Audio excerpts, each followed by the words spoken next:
Instead of making copies from a copy machine, we're gonna make a printing plate and then make lots of copies from this printing plate.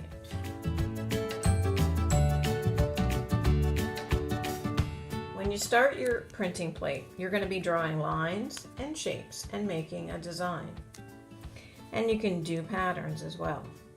You're going to start with pencil, and I want you to go from one side of the printing plate, the styrofoam, all the way to the other side.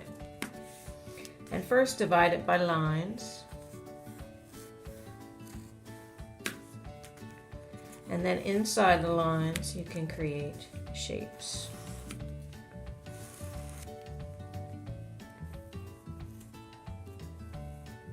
So again, I'm doing it in pencil first.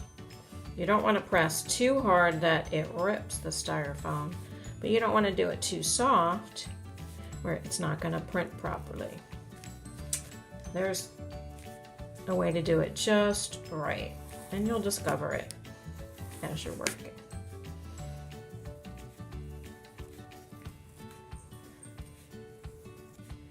So now I'm just finishing it up. And if you need ideas for lines or shapes, there's lines and shape posters around the room.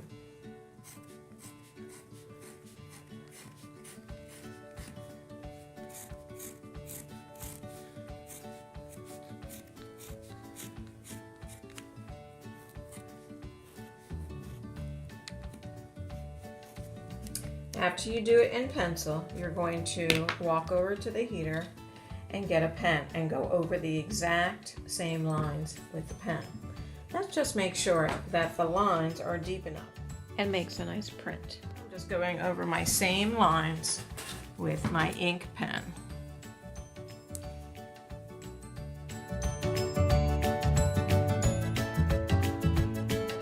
Two things I forgot to talk about. You don't want to draw any letters because when you print, it prints in reverse, so your letters would have to be in backwards if you wanted them to print the right way. It's confusing. So I would rather you just didn't do any words. Lines and shapes and pattern today. Also, you can't erase any of your lines. Once you draw a line, that's it, because it's pressed into the styrofoam. You can't unpress it into the styrofoam. So if you really want to start over, but I don't recommend it, you can turn it to the back and do the back.